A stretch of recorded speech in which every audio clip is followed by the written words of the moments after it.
పాదయాత్ర November 1వ తారీఖు నుంచి మొదలైంది. న్యాయవాదుల రక్షణ చట్టం కొరకు.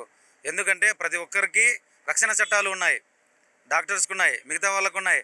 కానీ ఒక 10 మందిని కాపాడే ఒక న్యాయవాదికి, కక్షిదారులను కాపాడే న్యాయవాదికే న్యాయం కరువైంది, చట్టం కరువైంది. కాబట్టి మేము కూడా మా కోర్టుల్లో ధైర్యంగా ఎటువంటి బెనుకు లేకుండా మేము న్యాయవాది వృత్తిలో కొనసాగాలంటే తప్పకుండా మాకు ఈ న్యాయవాద రక్షణ చట్టం అనేది చాలా అవసరం సార్. అక్కడి నుంచి ఇక్కడ వరకు 400 కిలోమీటర్ల పైన మేము పాదయాత్ర నడుచుకుంటూ వచ్చి ఇక్కడ నారా లోకేష్ సార్ గారికి రిప్రజెంటేషన్ కూడా ఇవ్వడం జరిగింది. ఆయన దీనికి సానుకూలంగా స్పందిస్తూ న్యాయవాదుల కోసం రక్షణ చట్టం అవసరమే అని చెప్పడం జరిగింది సార్. ఇది కొంచెం చర్చించాలని అన్నారు సార్. దానికి సంబంధించిన జడ్జిమెంట్స్ ఎక్కడెక్కడ ఇంప్లిమెంటేషన్ జరిగింది, ఏ రాష్ట్రంలో ఇంప్లిమెంటేషన్ జరిగింది అనే విషయాన్ని అడిగారు. అది మేము త్వరలోనే ఆఫీస్కి మెయిల్ ద్వారాగానే పెట్టి పంపిస్తామని చెప్పడం జరిగింది. కందుకూరి నరసింహారావు అండి. నేను హైకోర్టు అడ్వకేట్ని. నేను ఉండేది కూడా ఇక్కడే ఉండవల్లి సెంటర్లోనే. అయితే ఈ సార్ చెప్తున్నట్టు మంచి కార్యక్రమం చేశారు. మా ఆంధ్రప్రదేశ్ న్యాయవాదుల తరఫున అఫిషియేట్ చేస్తున్నాం సార్ ఇద్దరిని, లక్ష్మణ్ గారు, సార్ ఈశ్వర్ గారిని కూడా. ఇంకా శిక్షణలోకి వెళ్తే ఈ చట్టం వల్ల అంటే పబ్లిక్గా నాకే జరిగింది, ఆ విధంగా అన్యాయం జరిగింది. అటు నాకు అన్యాయం జరిగినా సరే మనకి న్యాయవాదులు కొంత సపోర్ట్ చేసిన అవనిగడ్డ బారోలు తర్వాత వాళ్ళు నాకు ఎవరైతే హింసించారో వాళ్ళని విడుదల చేయడం కోర్టు ద్వారా చాలా బాధాకర విషయం. ఎన్వి రమణ గారు కూడా స్టేట్మెంట్ ఇచ్చారు, కానీ అడ్వకేట్స్ ఏం ఆయన జరగట్లేదు సార్. ఇది మేము ఖండిస్తున్నాము.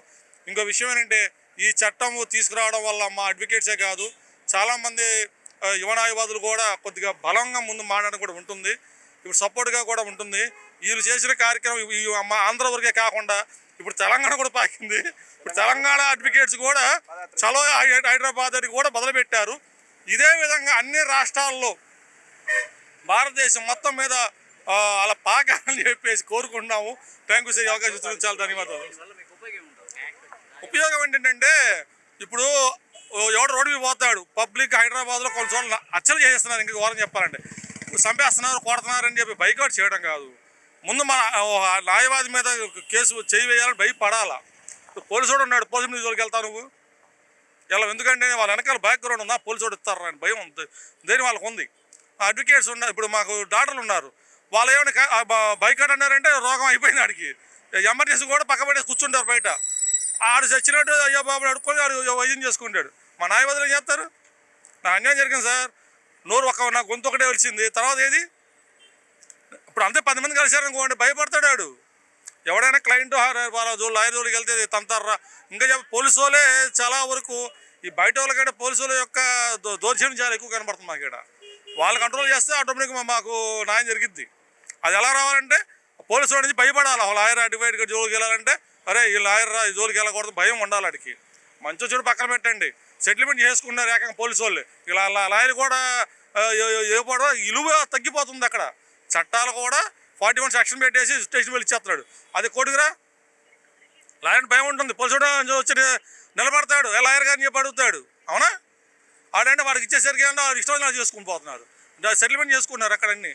Out possible. ఇక లాయర్ ఒత్తికి ఇంకా దిగజార్చే విధంగా ఎలా అవుతుంది? సో దీని సపరేట్ చట్టమే కాదు, ఒక ప్రొటెక్షన్ ఇలా కల్పిస్తే ఇంకా బాగా న్యాయవాదులు కూడా ధైర్యంగా మేము మా పని మేము చేసుకుంటాం. నా పేరు లక్ష్మీశెట్టి కృష్ణప్రసాద్. నేను నంద్యాల జిల్లా డోర్ నుంచి వచ్చాను. అలాగే నాతో పాటు ఈశ్వరయ్య గారు, నాతో పాటు పాదయాత్ర చేసుకుంటూ దాదాపుగా ఈరోజు 400 కిలోమీటర్ల పైన ఈరోజు రావడం జరిగింది సార్. సార్ మేము ఎందుకు చేశామంటే ముఖ్యంగా ఈరోజు న్యాయం కోసము కక్షిదారుల పట్ల మేము కోర్టులో వాదిస్తుంటే ఆ కేసులను విత్డ్రా చేసుకోవాలి, లేకుంటే కనుక మీరు క్లయింట్లకు తప్పుడు సాక్ష్యం చెప్పించి కేసులను మీరు తప్పుదా పట్టేయండి అని చెప్పేసి పోలీసులు ఈ మధ్య విపరీతంగా న్యాయవాదుల మీద దాడి చేయడము, లేదా న్యాయవాదులను పోలీస్ స్టేషన్లో చంపేయడము ఈ విధంగా జరుగుతుంది. కాబట్టి మేము అనేక సమస్యలు చూసాము లోకల్లో ప్రత్యక్షంగా. సో ఈ పోలీసుల దాడులు ఎక్కువైపోయినాయి కాబట్టి న్యాయవాదుల పట్ల మాకు కూడా ఒక అడ్వకేట్ ప్రొటెక్షన్ యాక్ట్ కావాలి. ఎందుకంటే న్యాయవాదులు న్యాయం కోసమే పోరాడతారు తప్ప అన్యాయం కోసం ఏ న్యాయవాది కూడా పోరాడాడు.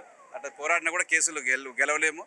అటువంటి న్యాయం కోసం పోరాడే మా పైన పోలీసులు దాడి చేయడము, తప్పుడు కేసులు పెట్టడం సరైనది కాదు అని చెప్పేసి దీనికి శాశ్వతమైనటువంటి పరిష్కారము అడ్వకేట్ ప్రొటెక్షన్ యాక్టే అని చెప్పేసి మేము నిర్ణయించుకొని ఆ సమస్యను పాదయాత్ర ద్వారా అన్ని వర్గాల వారిని అలాగే అన్ని బాలను కలిసి అక్కడ ప్రెసిడెంట్లను కలిసి ఈరోజు వాళ్ళు ఇచ్చిన మెమోరాండము అలాగే వాళ్ళు ఇచ్చినటువంటి బార్ రిప్రజెంటేషన్లు తీసుకొని వచ్చి మేము నారా లోకేష్ బాబు గారికి అందించడం జరిగింది. ఆయన సానుకూలంగా స్పందించి ఈ అడ్వకేట్ ప్రొటెక్షన్ యాక్ట్ని ఖచ్చితంగా తీసుకొస్తానని కూడా చెప్పడం జరిగింది సార్. కొట్టడమే కాదు, తప్పుడు కేసులు పెట్టడమే కాదు, లాస్ట్కి ప్రాణాలు తీసి స్టేషన్లోనే చంపేస్తున్నారు సార్. పోలీసులే చంపుతున్నారు. పోలీసులు ఇది చాలా దారుణం సార్. మా దగ్గర చాలా సాక్ష్యాలు కూడా ఉన్నాయి సార్. మేము వస్తున్నాం చూపిస్తాం సార్. వేసాం సార్. ప్రతి ఒక్క ఎస్ఐ మీద, ప్రతి ఒక్క సిఐ మీద, ప్రతి ఒక్క డిఎస్పీ మీద కూడా వేస్తున్నాం, పోరాడుతూనే ఉన్నాము. వదలం వాళ్ళకి శిక్ష పడేంత వరకు. అయితే ఎంతవరకు ఎంతమంది పోరాడగలరు అనేది ఒకటి మేము ఆలోచన చేసుకొని ఎంతవరకు నేను దాదాపు ఇదే తెలుగుదేశం పార్టీ ఆఫీస్ దగ్గరికి కానీ, హోమ్ మినిస్టర్ దగ్గరికి కానీ, హైకోర్టులో రిట్ పిటిషన్లు కానీ, తర్వాత లోకల్ కోర్టులో క్రిమినల్ కేసులు కానీ సంవత్సరం నుంచి పోరాడుతూనే ఉన్నాను. అయితే ఇది ఎంతమందికి ఉంటుంది పోరాడే శక్తి? కనుక మేము ఒక యాక్ట్ తీసుకొస్తే కనుక అందరికి ఒక రక్షణ ఉంటుంది అనేది మేము నిర్ణయం తీసుకున్నాం సార్.